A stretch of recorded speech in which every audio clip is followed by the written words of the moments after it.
Hi everyone, and welcome to this new Munch and Learn from the HPE developer community. Today we'll be talking about open source at HPE, three pillars and many different paths. The moderator, will be Ria Farrel Schalnat.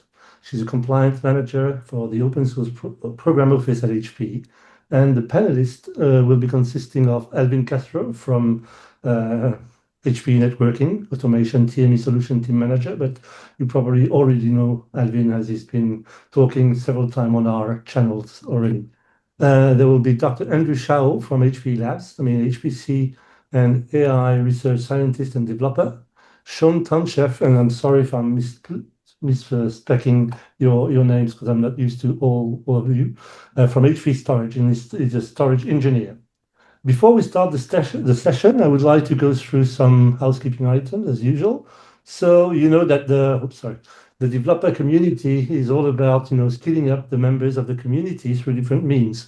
Today you're attending a Munch and Learn, which is as is bi-monthly series, and it's thought leadership type of vendor agnostic type of session. We try to talk about high-level type of subjects.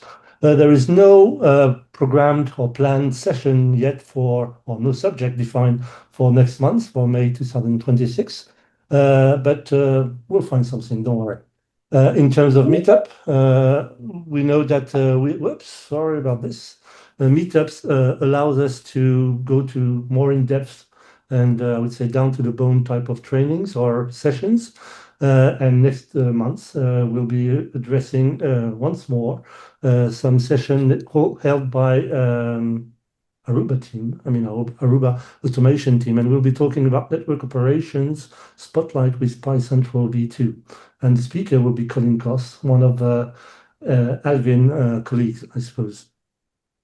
When it comes down to AI, we used to have Keep It Real with AI Jam series, but for the time being, we post this program and until we are on the discussion with some speakers to figure out some subject. So stay tuned on this.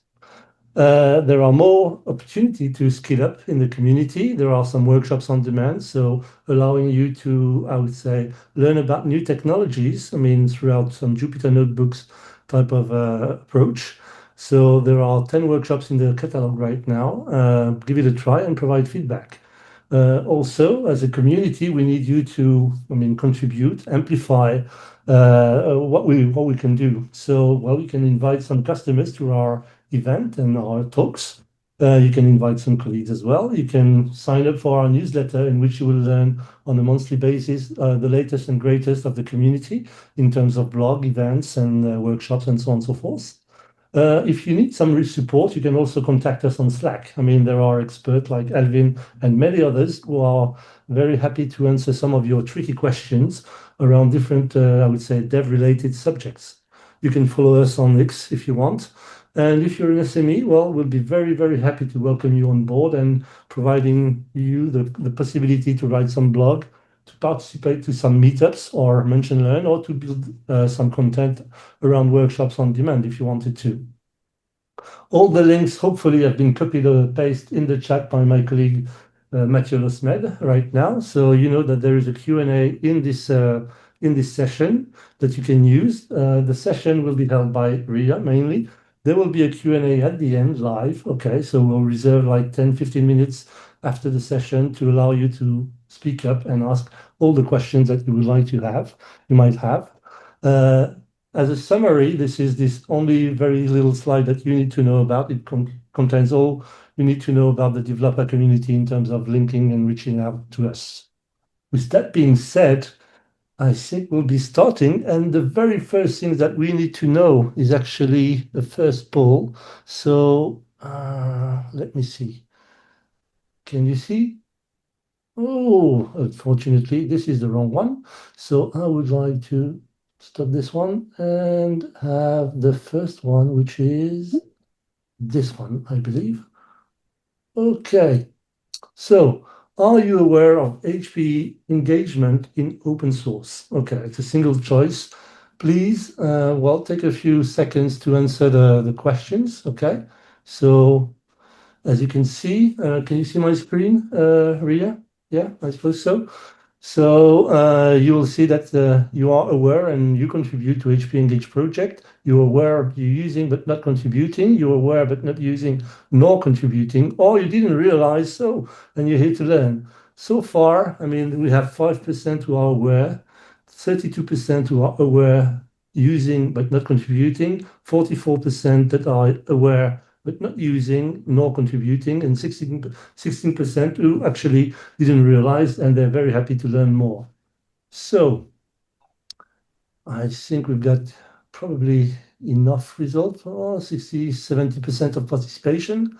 Don't be shy. I mean, we won't slap you for any type of answer you might give us. So I'll leave you just a few seconds left to probably go on. Okay. And is that I need to come back to this, I suppose. Okay. I'll stop here. We'll reach 70%, 75, so that should be okay. So, as I said, uh, here is the result, Ria.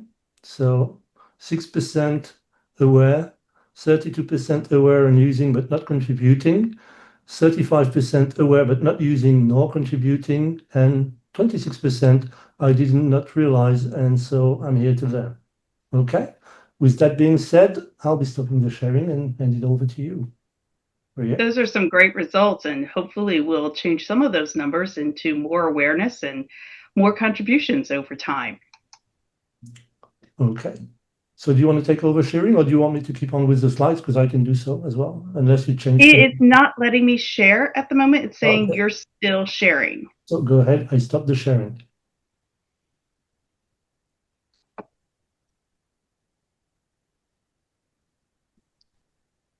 Let's go. All right. I think we're good.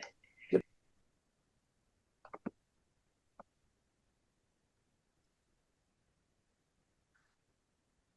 Give me just a second here. Sorry, Frida, the speaker notes are not showing up for some reason. Oh, there, I got them now. Thank you. So thank you all for coming. And like I said, the poll is a really great litmus test to understand where you are at in your journey with us for open source. Here at HPE, we consider open source foundational to how we build, scale, and deliver technology. But it doesn't look the same across every part of the company. So for the agenda today, we're going to talk about why it matters, how it can be used as an entry point, more elevated engagement with the scientific community, and then how we're using it to stabilize, scale, and upstream our sharing. Then we want to talk a little bit about the community engagement, and that's where you come into play, how we measure that value, and what we're doing looking forward. We'll reserve some time, as Frida said, at the end for questions. So please put them in the chat if you have them. Some of our panelists can respond in the chat as the discussion is going on, and anything we don't get to via that mechanism we'll address in the live conversation at the end. I'm delighted to have Alvin, Andrew, and Shaun here, who represent networking, high performance computing, and storage, to discuss how HPE does engage with open source. Now, of course, we have many other pillars here at HPE that engage with open source, but we only have an hour to spend with you. And you already saw a little preview of the final question, which is, how would you like to hear about open source in the future at HPE, or what projects are you interested in learning more about? So be thinking about that as we continue through this discussion. Maybe we can do a part 2 with some other open source leaders in the company in the future. And just like we have many pillars, rather than a single strategy, open source at HPE provides a spectrum of benefits to our customers and to the wider community. So we're going to be talking about how open source serves as an entry point, accelerates customer trust, and enables innovation at scale. We've got a very exciting talk ahead of us, so let's just get right into it. We've already mentioned that open source is a shared foundation across HPE and some of the benefits that it enables. It lets HPE participate credibly in ecosystems that no single company can build alone. But across all of our different pillars, it does show up differently. And without it, experimentation, collaboration, and infrastructure at scale would be materially harder. So I'd just like to kick this off with a question to all of our panelists. Before we dive into each pillar, why is open source essential to how HPE engages customers today? And let me start with Shaun, and then we'll go on. Sure. So modern HPC software stack sits upon open source software, and historically it's been based on software that customers have access to. HPC would look very different today if we were not sitting on top of open source software. How about you, Alvin? Yeah, honestly, on the HPE networking side, open source plays a huge part in the way that we interact with our partners as well as our customers. Not only does it drive up, trust between the company, but really we're there to build that interaction, build a lot of these solutions that match their use cases in several ways. Awesome.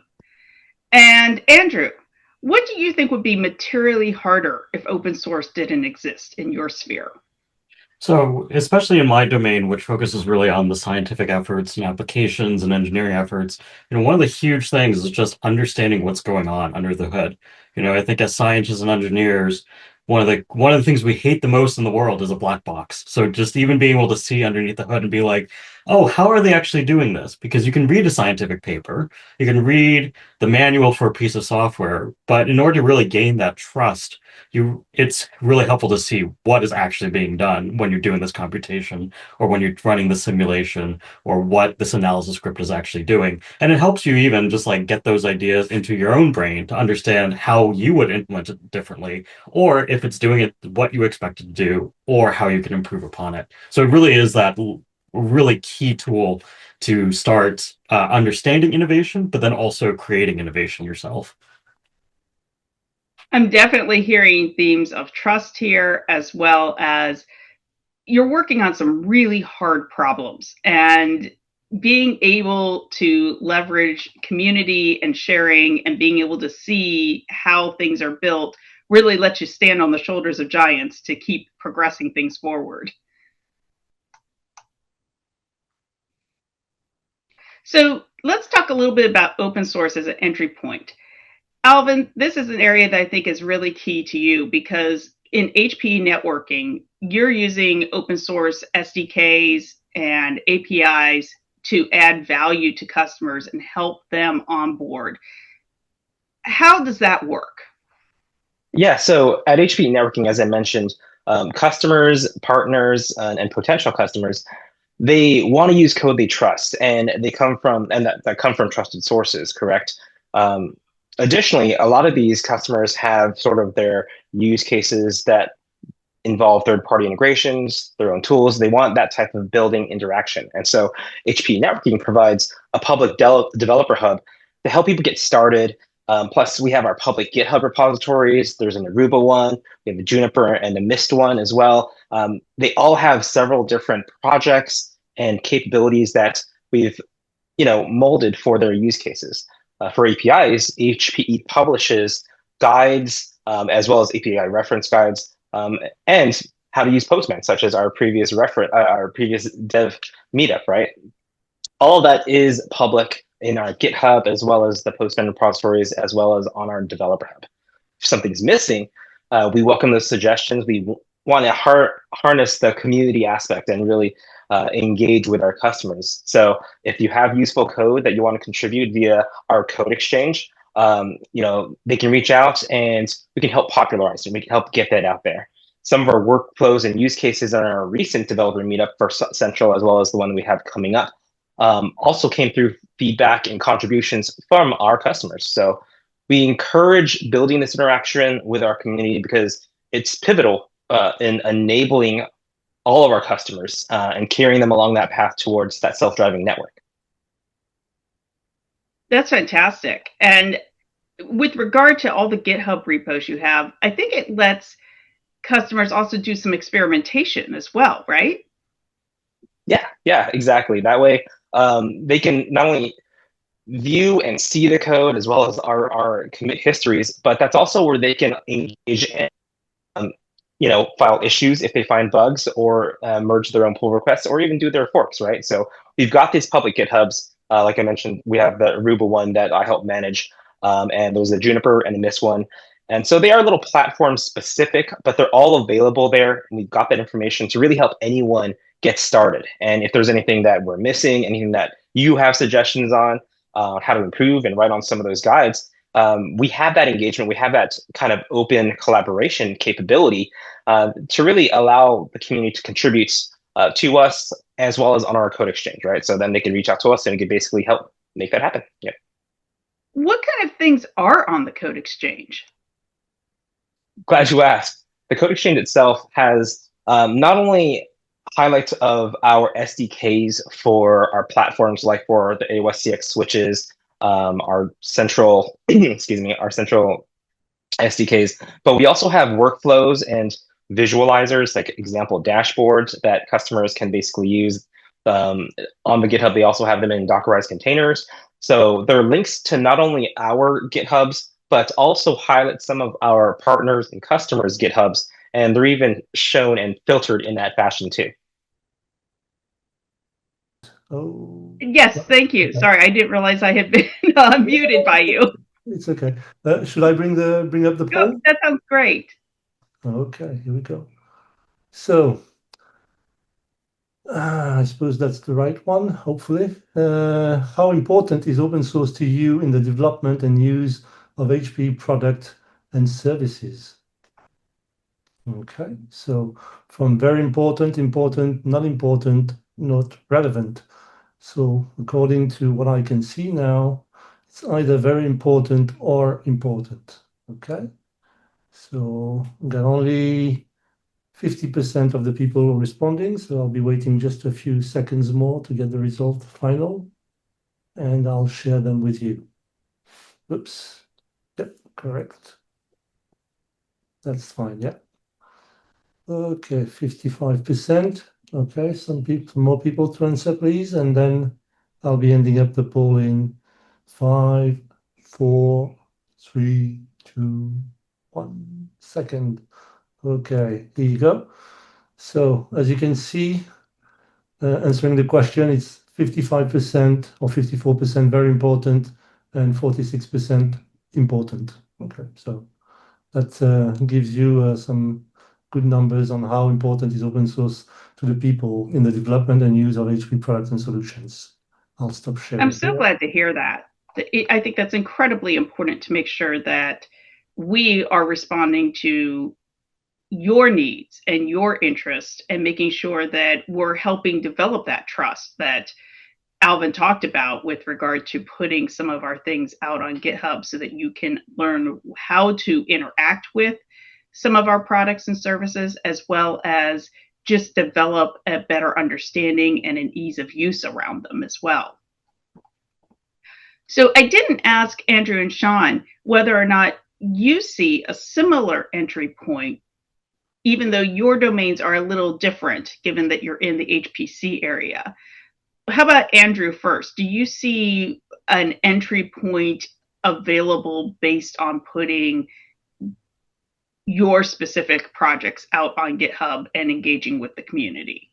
Absolutely. I mean, I think that one of the things that working with scientific customers and engineering customers do a lot of the times is that they're trying to build frameworks on top of existing technologies. And as people who are primary developers of some of these underlying technologies, because we're coming at it from the hardware space, the firmware space, maybe some other kind of lower level aspects of these solutions, it's really hard for us to anticipate who might want to engage with us. And even harder to anticipate than just even who's going to engage with us is where do they want to engage with us at, right? So like by opening up the entirety or at least large portions of the software stack, you can have that engagement kind of come naturally. So you can meet scientists, you can meet customers where they're at. maybe they don't, maybe they want to interact at only the API level, or maybe they need to modify the API a little bit, right? To understand, to mold it to the things that they're working with. Maybe they're trying to connect with 2 or 3 other packages, and it's easier for them to just organize it in a way, but they need to know and understand what the underlying software actually is and where the correct entry point is. And so a priori, if we were to just choose one place where you can enter our software, you're really closing off a lot of opportunity for people to even come and explore and understand whether they can build on top of some of the things that we actually can provide. I'm hearing a really strong integration story there, that it's not a single repo is the be all of everything that you're going to use, but you need to figure out how to mix and match as well. And that's where having a lot of entry points is super helpful. How about you, Shaun? Do you see that as well in your area? For Lustre, most of our interactions come from people who are some way involved in high performance computing. Usually for Lustre, they're looking to add some feature, or they want to change a behavior, or they want a new behavior. Things like being able to access some data on Lustre, but they're not on, directly on compute node, so they're the NFS bridge, or maybe we've had people with building embedded clients that have Lustre support, so they can talk to a Lustre client through a smaller device. Maybe they're looking to modify some behavior.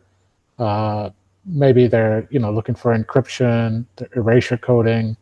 Maybe they're looking to partition resources so they can split a large server between multiple groups. So we have node maps. Maybe they're trying to enforce a policy, so maybe they want quotas, and we have layers and layers of quotas. Maybe they're looking to enhance performance, so then we've got hybrid I/O, or maybe it's just they've got a new hardware interconnect, and they want to make Lustre be able to access that to its native potential. For example, Slingshot, InfiniBand. And then we've recently had a group come in who want to have Lustre support for their new architecture. So they've contributed RISC-V architecture support to Lustre. So that's well, none of those people would be interested in doing that if it wasn't an open source project. So that's amazing. And I know you're very deep in the software stack and sometimes getting right up into close to the hardware layer of things to be able to have these interactions occur. But one of the chief advantages that I'm hearing about you making Lustre open source, and that it is an open source project, is that everyone has the ability to come in and modify that to enhance it or create new functionality that maybe we didn't even think of ourselves.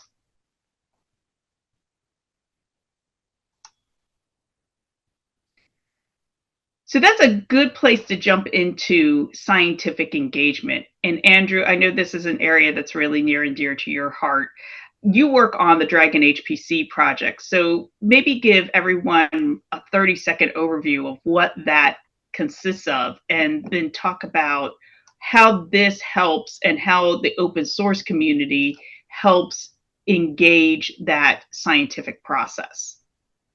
Yeah, so I mean, I work with a lot of these open source projects that HP has developed over the years, and Dragon is one of the ones that I've been starting to engage with a lot more recently. And one of the things that's really interesting about it, it solves some of these problems that scientists have, especially in the HPC domain. Right? A lot of the tools that we have right now just in the software community are not necessarily HPC first. Right? HPC is still a relatively niche area. And so one of the things, though, that people do know how to work with is Python, right? Python being one of the lingua franca of just data analysis, data science, scientific analysis, frameworks, whatever, what have you, right? It's one of the most popular languages today. And really what Dragon HPC in a little nutshell does, it is essentially the HPC versions of Python's multiprocessing library that's just part of the standard library. So instead, and multiprocessing on its own out of the main Python standard library is very focused on single node computing, right? You're very local, you're on your own desktop, you're on a server. You might have a server that has 256 cores, but you can't really you can't spawn processes on another server. And this is where Dragon HPC kind of starts coming in. This is one of the original ideas of it, because in HPC computing, we're often spawning jobs, we're running things on many, many different servers, right? It can be up to thousands and thousands of nodes that are all interconnected and interlinked with some of our, with high speed, high bandwidth interconnects. But if you can't launch processes on them, or you have to do it very manually, then that really gets in the way of your scientific work. And that's where Dragon HPC comes in. It has a lot of the things that we take for granted in Python. For example, the ability to do dictionaries or to launch processes, manage processes, do asynchronous communication, but now it expands it to that 1,000 node domain as opposed to just being limited to just your laptop or your individual server. That sounds very powerful.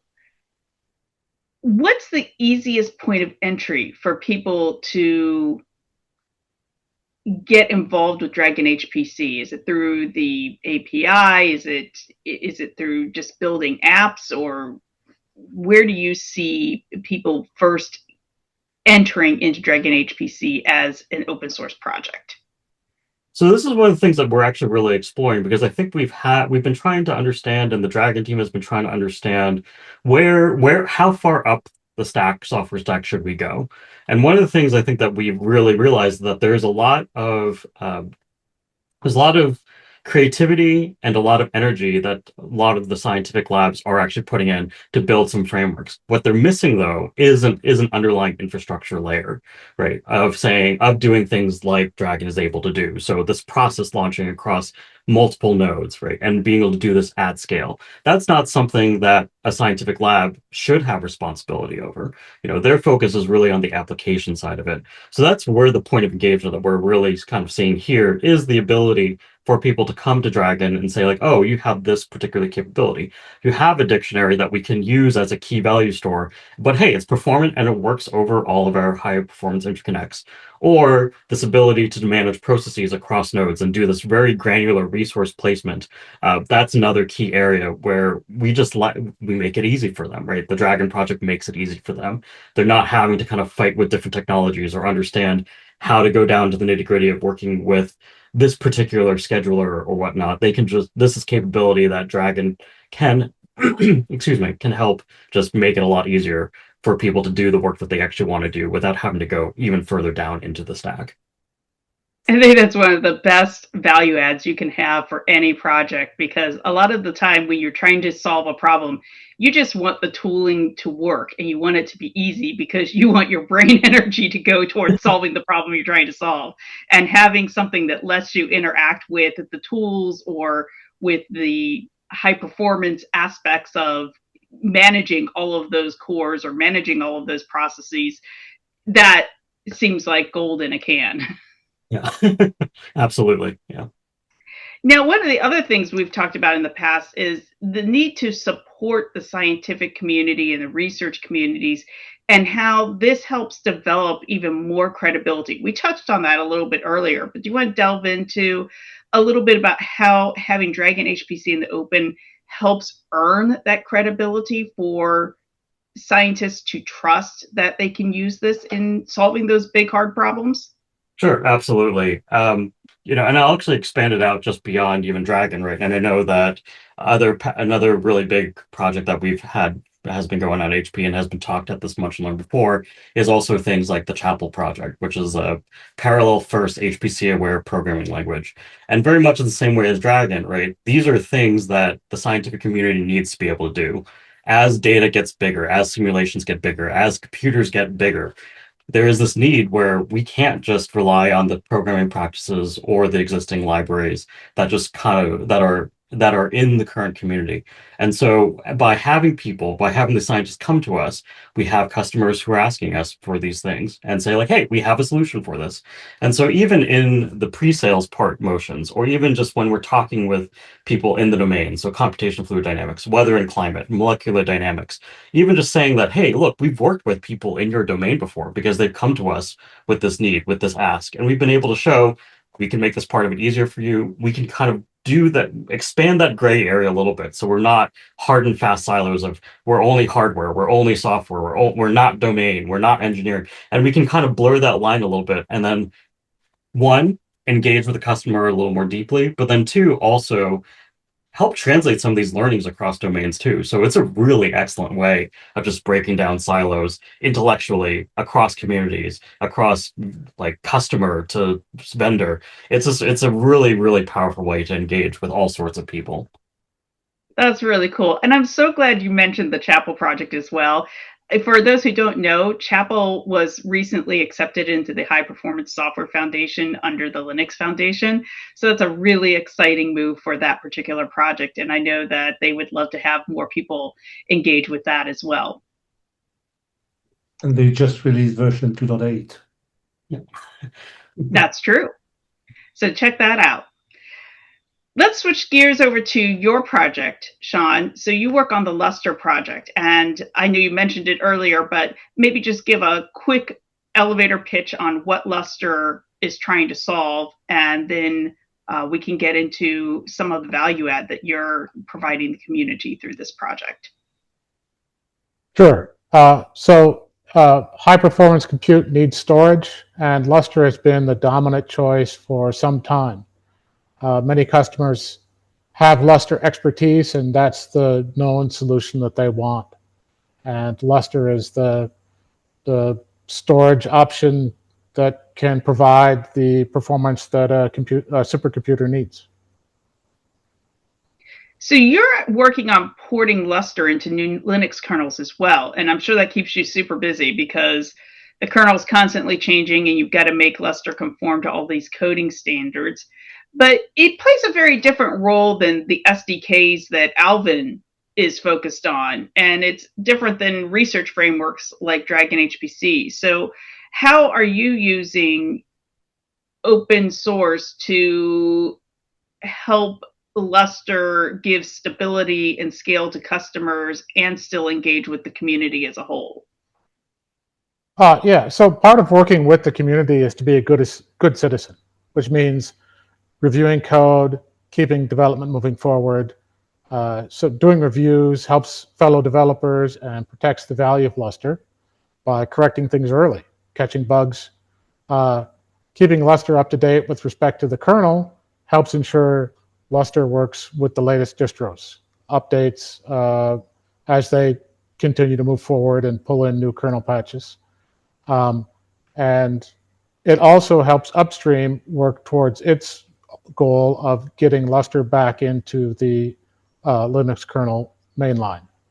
So I also find that working with the latest kernel helps find and resolve issues more quickly, and the latest kernel tends to have the best diagnostics when things like Kasound and KMM link and code coverage and things like that. So our Lustre goal is to get into the kernel eventually, at least the client, so reduce our support burden. It sounds very symbiotic. Yeah, the kernel's always changing, and we're always improving Lustre as the kernel APIs change, and we have to tweak things, and then we try to maintain compatibility as far back as we can and support our customers that are running perhaps very stable, but maybe not the most current distributions. So that's the difference between on the slide where you're seeing that arrow, you're taking from the upstream and then trying to stabilize it a little bit more? Yeah, so we take from the community. Typically, we take a stable release branch, and we want to provide our customers with the most stable version of Lustre we can. the one with the best balance of features and stability. And so we take from upstream, we stabilize it, we find bugs, because we're usually the largest, highest scale user. So we're the one who usually finds bugs at scale that we just don't find in the outside the community. And we fix bugs, and we want to push those bug fixes upstream into the community to get them accepted, so that we don't see those bugs come back to us the next time we pull a next stable release. And sometimes we're doing features that our customers want, and we may do that feature internally and then push the finished feature upstream, or we may simply develop that feature along with upstream, because upstream is often doing similar things. And so we don't want to end up with a feature that's too different or almost the same and then have a code conflict later on. So ideally, we actually like to do as much development upstream as we can. I think that's great. Although I love also that you're uploading those bug fixes to the main project, especially because ultimately that lets you work on more interesting things instead of having to port back in those fixes or changes when you pull it back down again. If it's already in the main project, the problem's solved. Yeah, we want to reduce our engineering technical debt as much as we can, and spread that across upstream, so that we don't have, the older those fixes get, the more problematic they get as things move forward, and we want to avoid that as much as possible. And the other thing you mentioned that I love is how you're really pressure testing it, because we've got those computers that can have all of those cores, all of those distributed abilities. But if you don't have those supercomputers trying to test that code, it's sometimes hard to find those bugs. So we're really the crucible for making the project better. Yeah, absolutely. We have the biggest computers and the largest storage clusters, and if something's going to break, we're probably the ones to find it first. That's pretty cool. So, Alvin, you mentioned the code exchange a little bit ago. Let's talk a bit about how that helps your customer relationships and the engagement specifically with customers, not just that we're getting those pull requests or contributions from the community, but how is that improving your relationships with your customers specifically?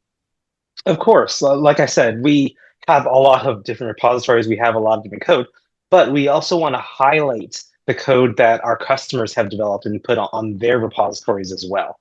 So some of them have made some really cool tools, aspects, or abstracted versions of some of the in-house things that they've done.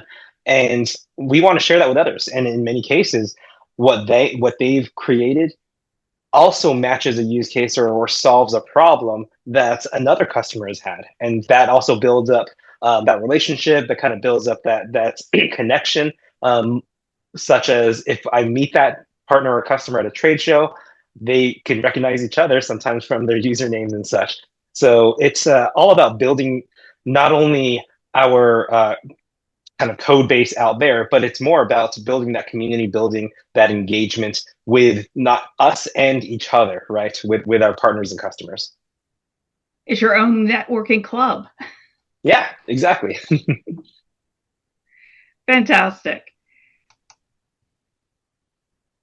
Now, we talked a lot about the various benefits that we're getting out of engagement with the communities, credibilities with scientists, pressure testing and scalability. But it's hard to capture business value sometimes, especially with something as amorphous as open source, because it's so distributed and so open that it's sometimes hard to capture what exactly that value is. What type of things do you look at? And I'm directing this question to everyone. We can start with Alvin, but are you able to find metrics or something that helps you latch on to saying, yes, this is really worth it, other than just the anecdotal, hey, I met someone at a conference and discovered that they've got something on Code Exchange? Yeah, honestly, not only do we have our own measurable metrics on things like you mentioned, downloads, PR counts, etc., but more importantly, we're starting to see a larger community discussion around automation in general for HPE networking, right? 10 years ago, the automation statistics showed that there were a very small subset of users on networking, and it was a lot more of the CLI jockeys and such. Now we're starting to see that explode. We're starting to see that be adopted more so, especially with the advent of some of the AI assisted coding, right? And a lot of that is based off of these foundational communities and code that we've kind of built up over the years. Not only that, going back to some of the anecdotal things, more and more customers directly are the ones that are kind of engaging us. And there are a couple that even mention their usernames, and so we can see them directly, and they feel a lot more comfortable opening up that channel with us and our sales teams. I think that's fantastic. Andrew, how about shortcuts between finding out the next thing you want to work on Dragon HPC? Are there ways to measure your engagement with the outside contributors that you can capture shortcutting those escalation chains? Yeah, so I think I'll answer this question kind of in two separate ways. I think one, there's always this question about if you're working with a closed source piece of software, you're reliant on interacting with some kind of support chain to when you run into a problem, or I don't know how to do this, right? And there's a latency involved with that, where it's like, okay, is this an L1 request? Does it need to get escalated to an L2 or an L3? Or like, do you finally get to actually talk to the engineer who's just like, oh yes, this is actually a bug and I can fix this, right? And so there's that process that is appropriate in some ways, in some situations, some contexts. And then there's also some where I'm in charge of a software development group. Here's a new tool, and I would like to understand this, but this is preventing me from doing a critical test that I want. In that case, it's super important to be able to shortcut so you don't lose that potential customer or that potential engagement to say like, oh yeah, that's a really quick and easy bug. Like, we can just fix this for you, and then you can try it again.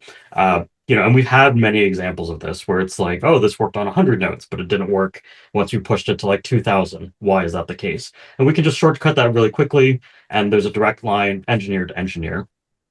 I think the other thing that we have really been seeing by engaging with the open source community, and again, some of these things where we're talking about trying to get more users aware of HPE's leadership in some of these areas, is the fact that we can rely on our customers themselves to kind of create a funnel of engagement for us, right? Like I said, for some of these small, maybe more niche technologies, or lower level in the stack type of technologies, we only have a small range of users that we can actually reach and support. But if people build these higher level frameworks on top of it, right, these higher level abstractions that are closer to the user, they can actually take on some of some of the both interaction with those customers. We can take advantage of that, and we don't have to necessarily create the funnel for ourselves. We're just kind of we're at the bottom of the funnel. We get this really nice engagement from many, many different sources in areas that we never would have even thought, just because we are working and we are a fundamental part of some of these frameworks and technologies that are being built out, especially as AI and HPC become more and more commonplace and deployed more broadly. I think that's probably one of the really nice synergies that as the world is exploding with AI and supercompute and having massive storage, distributed storage, or ability to engage at all levels of the software stack to maximize those benefits, it's just all coming together, isn't it? Yes. And I think that's one of the things, even, like for all those of us who are developers on this call, writing code, yeah, it's a skill, but it's often not the hardest part of the problem, right? It's the human component and these questions of creativity of like, how do you compose these things? How do you bring these things together?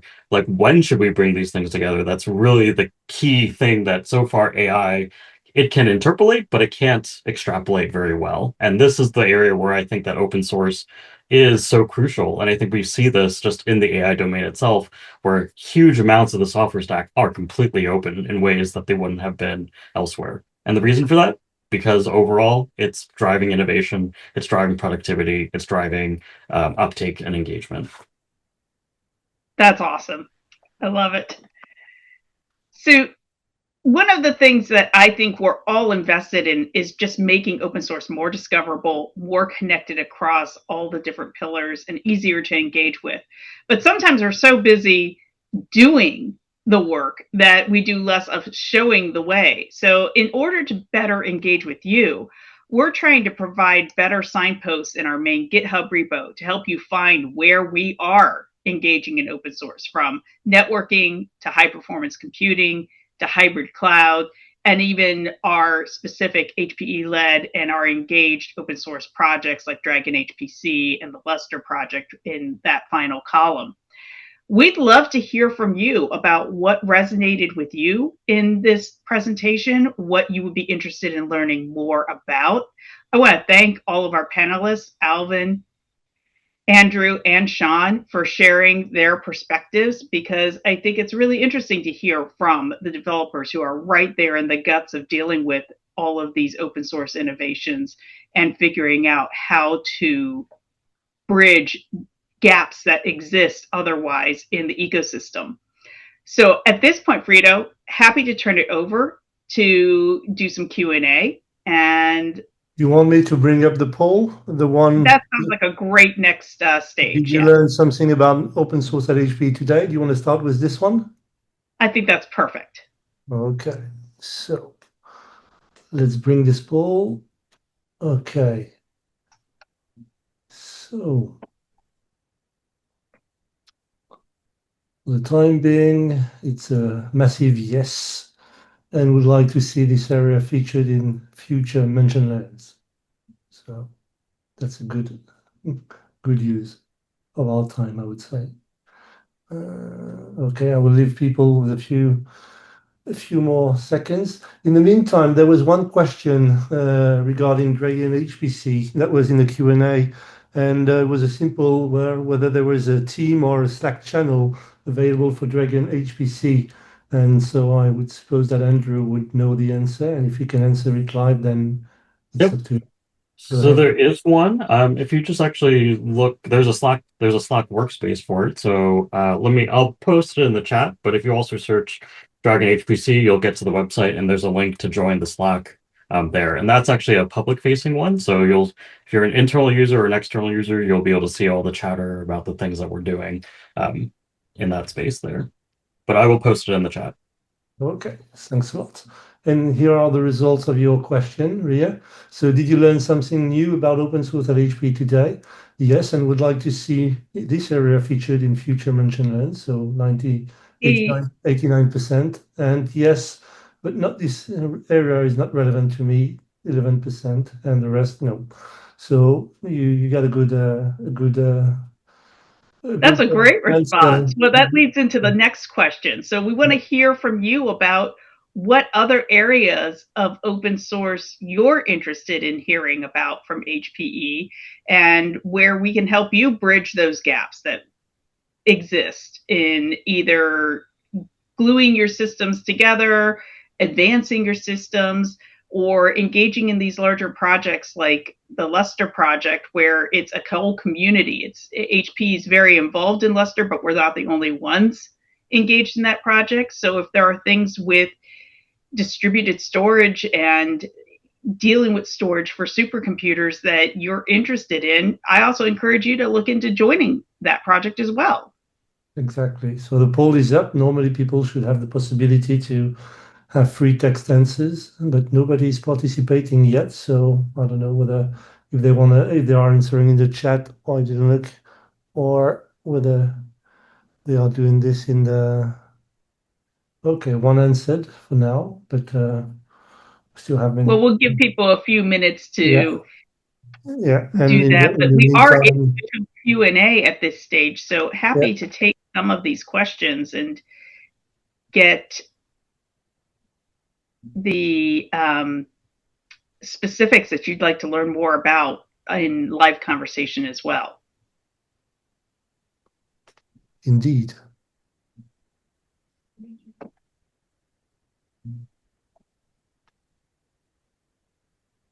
So can you stop sharing and I'll be taking over the sharing, Ria, if you don't mind? Oh, am I still sharing?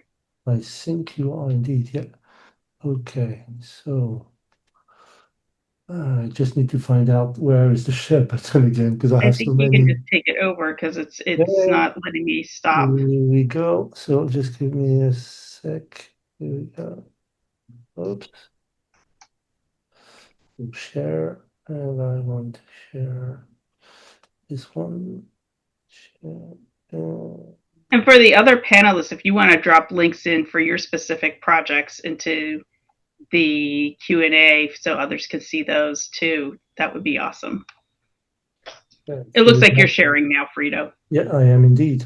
So there are a few answers. So I don't know. Well, not everyone did answer. Okay, I'll leave it a few minutes. In the meantime, I really would like to thank you, Ria, and all the panelists. I mean, as you said, I mean the planning of the session was not so easy, and especially when people are actually leaving everywhere over the world. I mean, thank you, Shaun, for staying late with us. I know in Indonesia it's not early in the day; it's quite late at night, and some other people are in the US.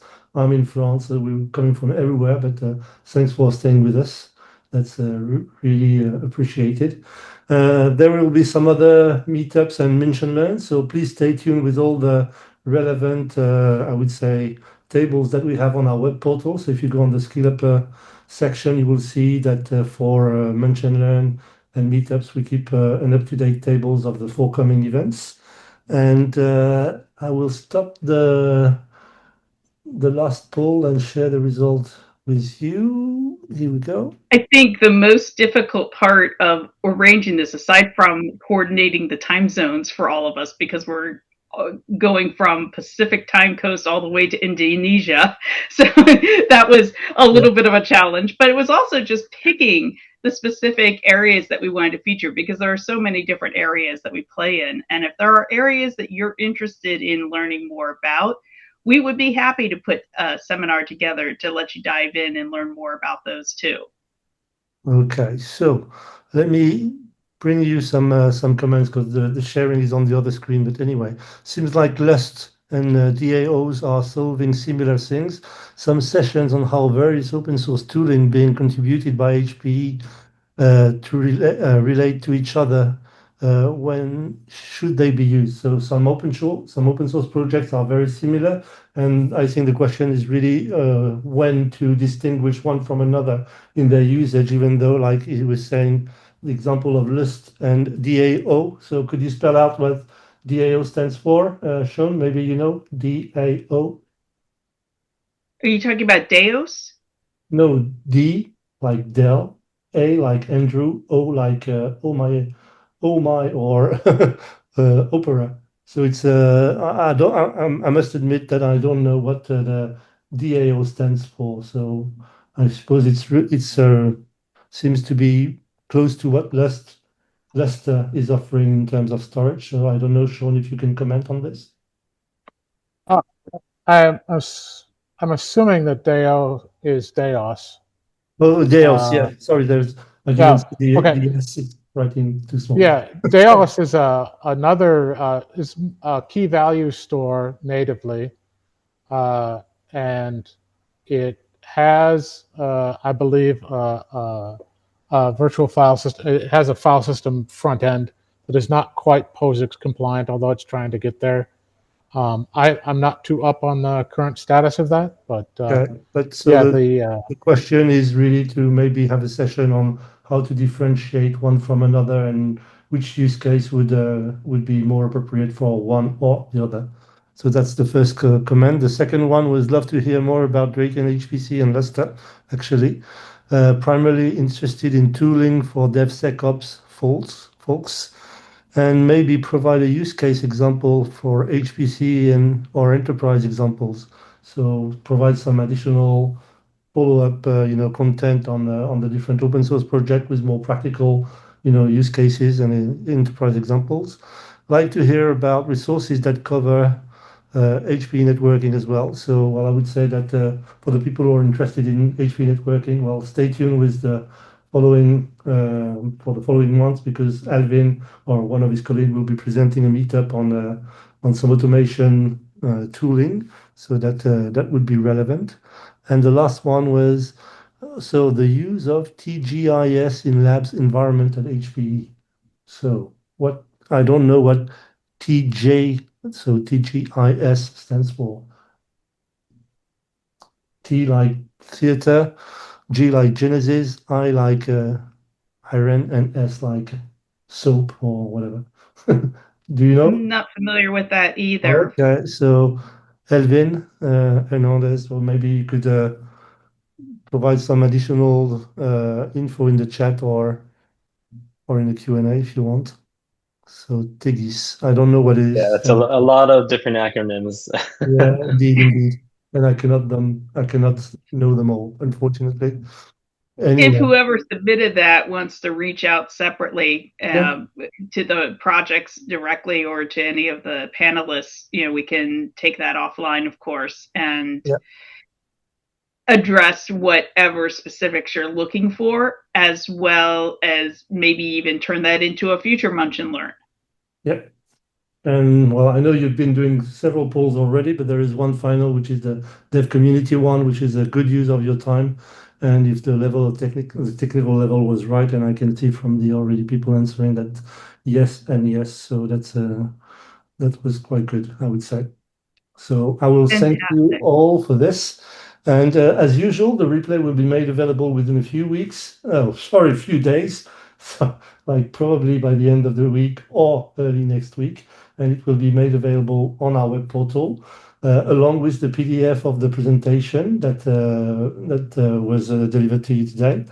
And I think that we've got everything done now. So if there are additional questions, please, you have still a few minutes left before the top of the hour, and we'll be happy to hear from you. So either use the Q&A or the chat to bring up some additional questions if you want. If not, then I'll be waiting a bit more and we'll be closing the session. And I'll be thanking you all for your participation. And we'll be seeing you very shortly, I suppose, with some new open source related content. It seems that people are asking for them, so that's a good point. And that will bring me some additional, I would say, session on my plate. So that's good as well. Definitely check out the GitHub page as well as the main external open source page on the HPE website, because there's a lot of projects and foundations featured that we care about. And if you're interested in learning more about any of those, we can find people who are willing to speak on them. Totally. We'll find the speakers and the time. That's for sure. Okay. So we still have 3 minutes left to go, but I don't see any more questions coming up in the chat or in the Q&A. So I will give you 3 minutes back of your time, which in these days could be something valuable. So I'll thank you all again, and I wish you a very good end of your day. A good night to Shaun. He's already gone for bed, I suppose. And well, I thank you all, and we'll be talking to you very, very soon, next month with Alvin's colleague on HPE automation networking, HPE networking automation side. Have a good day and talk to you soon. Bye-bye. Bye, everyone. Thank you. Thank you.